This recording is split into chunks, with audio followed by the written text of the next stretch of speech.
Bismillahirrahmanirrahim.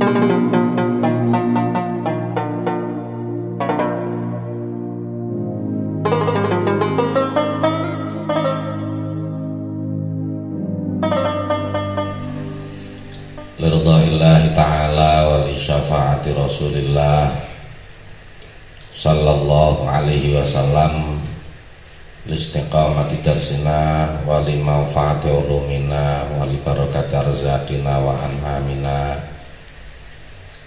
listijabati du'aina wa li qabuli niyatina wa li qada'i hajatina wa li tawfidhi masailina ala hadhihi niyah wa ala ma nawa bihi salafus shalih wa ala kulli niyatin shalihah bi barakatil Fatihah.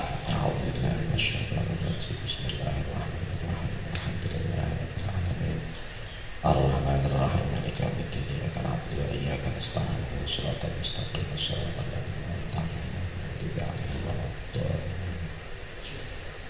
A'udzu billahi minasy syaithanir rajim.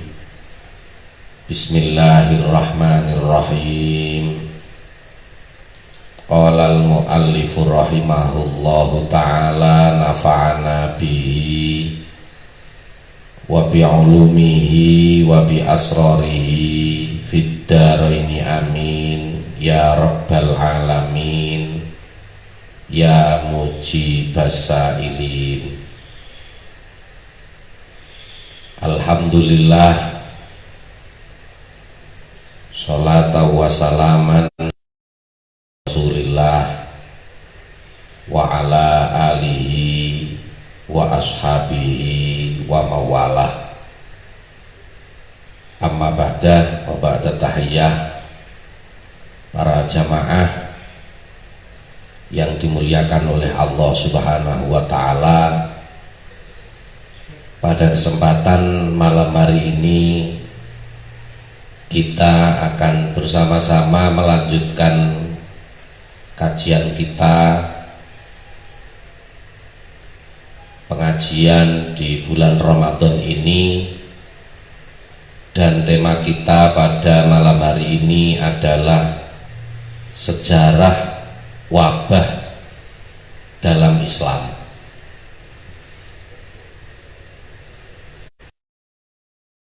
Wabah dalam periode Islam diceritakan secara jelas oleh Al-Imam Abu Zakaria Muhyiddin An-Nawawi di dalam kitab Syarah Nawawi ala Muslim juz 1 halaman 41. Di sini beliau menceritakan tentang dua ulama yang berpendapat, yang menceritakan tentang terjadinya wabah di dalam Islam.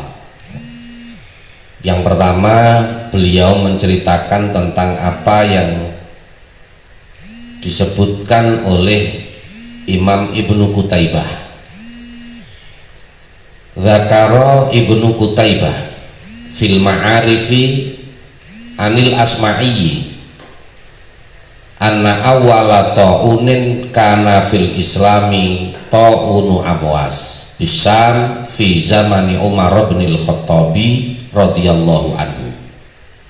Fihi tuwfiya Abu Ubaidah bin Jarrah wa Mu'adz bin Jabal radhiyallahu anhu wa imra'atahu wa ibnuhu radhiyallahu anhu.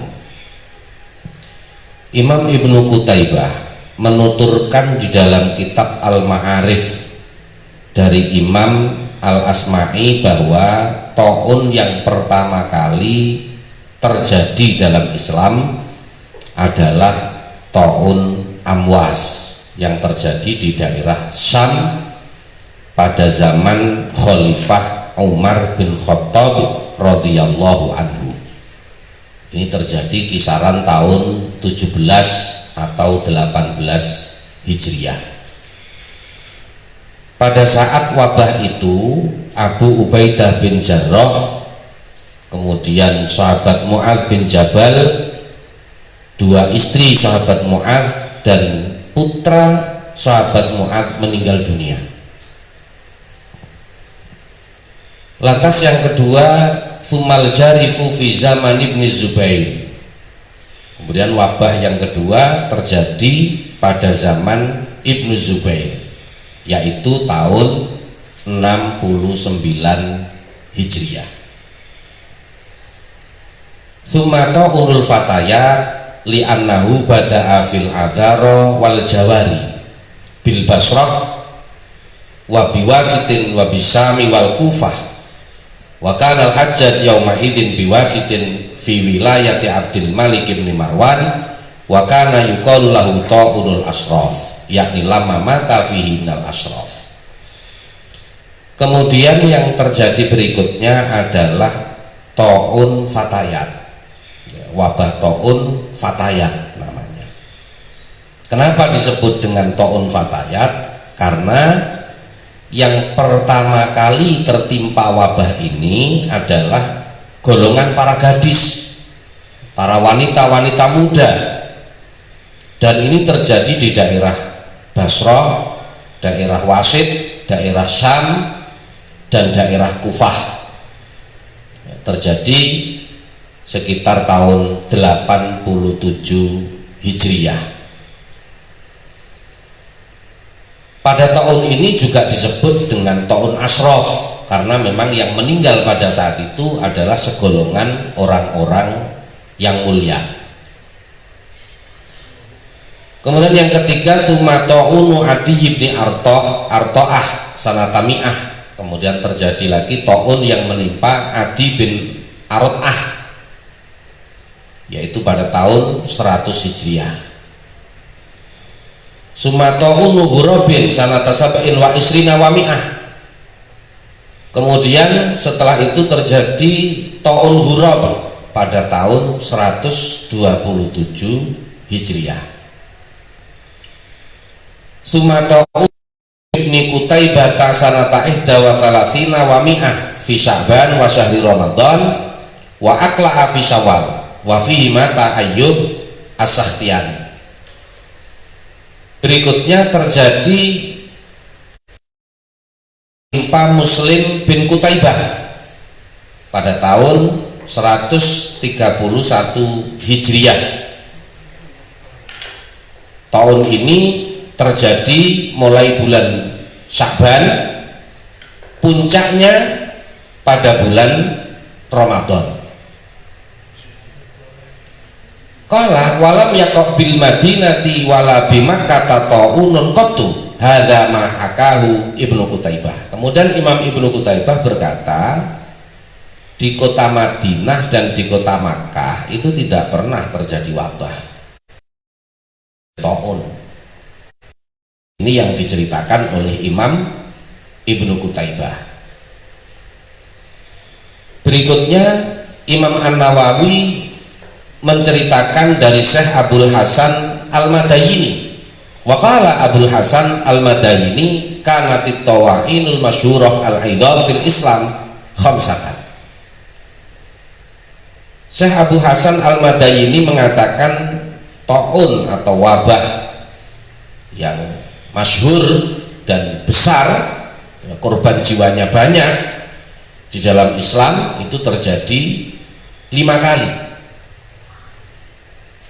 Yang pertama ta'unu Syirawahi bil madaini ala ahdin Nabi sallallahu alaihi wasallam fi sanati sittin minal hijrah. Yang pertama yang terjadi adalah ta'un Syirawahi di beberapa kota pada zaman Nabi sallallahu alaihi wasallam di tahun 6 Hijriah. Tsumma ta'unu amawa fi zamani Umar bin Khattab radhiyallahu anhu wa kana bisyam mata fi khamsatun wa isruna alfan. Lantas yang kedua yang terjadi adalah ta'un amwas, yakni pada zaman sahabat, pada zaman Khalifah Umar bin Khattab radhiyallahu anhu, yaitu terjadi di daerah Syam, yang pada saat itu merenggut korban sebanyak 25.000 jiwa. Jadi yang meninggal dunia pada saat itu 25.000 jiwa. Ini pada saat Ta'un Amwas. Wa kana ta'unu Amwas sanata thamaniya asrah. Wa qala Abu Zur'ah ad-Dimashqi kana sanata sab'a asrah aw thamaniya asrah. Ta'un Amwas ini terjadi pada tahun 18 Hijriah. Abu Zur'ah mengatakan Ta'un Amwas terjadi pada tahun 17 atau tahun 18 Hijriah. Qaryatun bainar Ramlah wa Baitul Maqdis. Amwas itu adalah daerah yang ada di antara Ramlah dan Baitul Maqdis. Nusibat ta'unu ilaiha liqaunihi bada'a fiha. Ta'un ini disebut dengan Ta'un Amwas karena memang berawal dari daerah Amwas. Wakila li'annahu amman nasafi. Ada juga pendapat yang mengatakan disebut Amwas itu karena amman nasafi, karena ta'un itu menjangkiti atau mewabah kepada mayoritas manusia. Summa ta'unul jarif fi zaman Ibnu Zubair. Kemudian yang ketiga adalah ta'un jarif yang terjadi pada zaman Ibnu Zubair fi Syawal sanatatis'in wasitin, pada bulan Syawal tahun 69 Hijriah, tahun Jarif. Halaka fi thalathati ayyam fi kulli yaumin sab'una alfan. Pada saat tahun Jarif ini dalam 3 hari rata-rata per hari yang meninggal dunia 70.000. Jadi dalam 3 hari rata-rata setiap hari yang meninggal 70.000. Mata fihi li Anas bin Malik radhiyallahu anhu salasatun wa thamanuna ibnan. Pada tahun Jarif inilah putra sahabat Anas bin Malik meninggal dunia sebanyak 83 putra. Kita tahu bahwa sahabat Anas bin Malik ini sahabat Nabi yang putranya 112. Pada saat terjadi wabah Jarif ini yang meninggal 83 putra. Wa yuqalu salasatu wa sab'una ibnan. Ada pendapat yang mengatakan putra sahabat Anas bin Malik yang meninggal ada 73. Wa mata li Abdurrahman ibni Abi Bakrata arba'una ibnan. Dan juga pada saat tahun Jarif ini melanda, putra sahabat Abdurrahman bin Abi Bakrah itu 40 orang meninggal. Ini tahun Jarif. Keempat, summa unul fatayat fi Syawal sanata sab'in wa thamanin. Kemudian ta'un fatayat yang tadi seperti yang dikatakan oleh Ibnu Qutaibah, dikatakan fatayat karena memang pada mulanya wabah ini menjangkiti para gadis dan wanita-wanita remaja. Terjadi pada tahun 87 Hijriah yang juga disebut dengan Ta'un Ashraf karena pada saat tahun ini banyak orang-orang mulia yang wafat. Sumakana ta'unun fi sanati jabah wastadda fi syahr Ramadan fakana yusra fi sikatil muridi fi kulli yaumin alfu janazatin ayyaman summa khafa fi Syawal. Yang kelima, terjadi ta'un lagi pada tahun 131 Hijriah. Ta'un ini bermula di bulan Rajab, kemudian pada bulan Ramadan menjadi puncak dari wabah ini. Bahkan setiap hari meninggal 1000 jenazah yang tergeletak di jalan. Namun kemudian di bulan Syawal wabah ini mereda. Ini hampir sama seperti yang dirasakan di Indonesia. Jadi wabah COVID-19 di Indonesia itu mulai muncul bulan Rajab, puncaknya bulan Ramadan mudah-mudahan, dan di bulan Syawal sudah mulai reda seperti yang terjadi pada tahun 131 Hijriah. Kemudian juga ada taun lagi, tapi taun ini tidak sebegitu besar. Wa kana bil Kufati taunun wa huwa alladzi mata fihi al-Mughirah bin Syu'bah sanata khamsin. Sebenarnya ada juga taun yang terjadi pada tahun 50 Hijriah, yang pada saat tahun itu Mughirah bin Syu'bah meninggal dunia, namun tahun ini tidak masuk dalam kategori 5 tahun yang besar yang melanda umat Islam. Hadza ma dzakarahul Madaini. Inilah yang diceritakan oleh Syekh Abu Hasan Al-Madaini. Para jamaah yang dimuliakan oleh Allah Subhanahu wa taala, jadi taun itu pernah melanda mayoritas umat Islam. Oleh karena itu, sesuai dengan apa yang telah dianjurkan oleh Rasulullah dalam pertemuan yang kemarin, maka kita sebagai umat Islam perlu untuk waspada dan berhati-hati.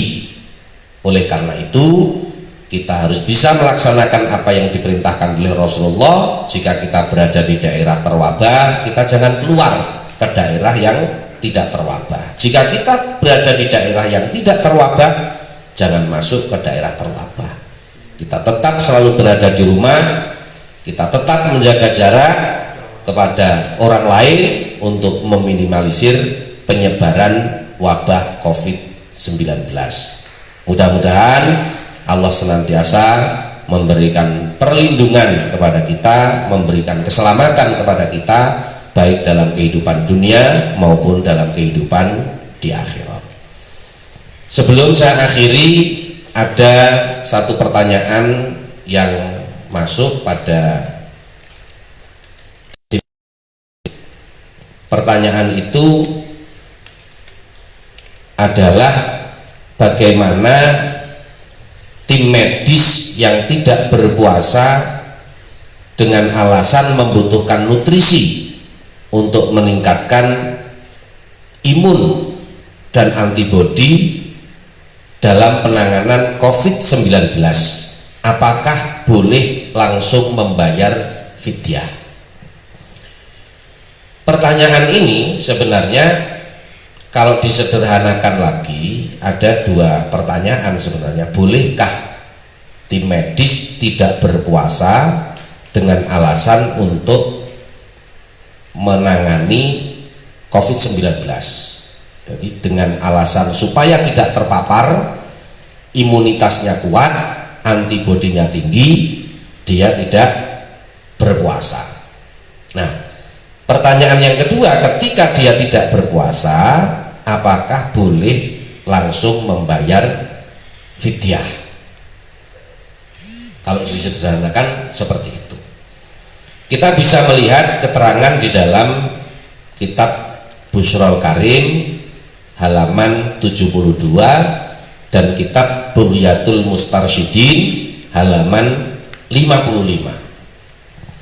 Diterangkan bahwa untuk orang-orang yang bekerja berat, untuk orang-orang yang bekerja berat, ini diperbolehkan untuk tidak berpuasa. Nah, sekarang apakah tim medis yang menangani corona ini masuk dalam taraf pekerja berat yang tidak mampu berpuasa? Ini yang bisa menjawab adalah tim medis itu sendiri. Jadi ukurannya ketika terjadi masyakoh, ketika dia berat untuk berpuasa saat menangani kasus COVID-19, maka diperbolehkan. Tetapi jika belum terkategorikan hal yang berat untuk berpuasa, maka tetap wajib berpuasa. Namun meskipun demikian, pada malam harinya tetap harus niat puasa. Karena bolehnya tidak berpuasa ketika menjumpai kemasyakotan. Pada saat menjumpai kemasyakotan, dia boleh untuk tidak berpuasa.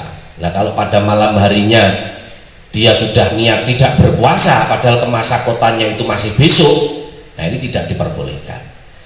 Wa yalzamu ahlal amalil masyaqqi fi Ramadan kal hasadina wa nahwihim tabyitun niyati thumma in lahiqahum masyaqqatun syadidatun aftara wa illa fala. Jadi bagi pekerja berat di bulan panen raya atau semisalnya, pada malam harinya wajib untuk berniat berpuasa. Namun jika kemudian di siang harinya dia mengalami hal yang masyakoh untuk berpuasa, maka dia boleh untuk tidak berpuasa. Wa illa fala. Jika tidak demikian maka tidak diperbolehkan. Nah, kemudian apabila dia tidak berpuasa, apakah boleh untuk membayar fidyah? Ini kategorinya adalah kategori orang yang sakit jika dia menjumpai masyakoh. Jika sakitnya itu terjadi terus menerus sampai dia meninggal dunia, maka membayar fidyah. Tetapi jika dia ada kesempatan untuk mengqodoi puasa tersebut, misalkan masyakoh itu hilang setelah berakhirnya bulan Ramadan, maka yang diwajibkan adalah mengqodok puasanya, seperti yang difirmankan oleh Allah di dalam surah Al-Baqarah ayat 184. A'udzubillahi minasyaitonirrajim. Bismillahirrahmanirrahim. Faman kana minkum maridun aw ala safarin fa'iddatum min ayyamin ukhra. Barang siapa di antara kalian yang dalam keadaan sakit atau dalam keadaan perjalanan, maka mengganti pada hari yang lain. Inilah yang disebut dengan qadha. Dan orang yang terjadi masyakoh di bulan Ramadan masuk dalam kategori orang yang dalam keadaan sakit, sehingga dia boleh untuk tidak berpuasa dan nanti menggantinya pada hari yang lain. Tetapi jika bulan Ramadan berakhir, masyakohnya tetap ada sehingga dia tidak bisa untuk mengqodok puasa sampai meninggal dunia, maka barulah langsung membayar fidyah. Demikianlah yang kita kaji dan kita bahas pada malam hari ini, mudah-mudahan bermanfaat. Amin Allahumma amin. Ala hadhihi niyat al-Fatihah. Amin. Ar-Rahmanir-Rahim. Maliki yaumiddin. Iyyaka na'budu wa iyyaka nasta'in. Ihdinas siratal mustaqim. Shiratal ladzina an'amta 'alaihim. Alhamdulillahirabbil alamin wal afwa minkum. Wassalamualaikum warahmatullahi wabarakatuh.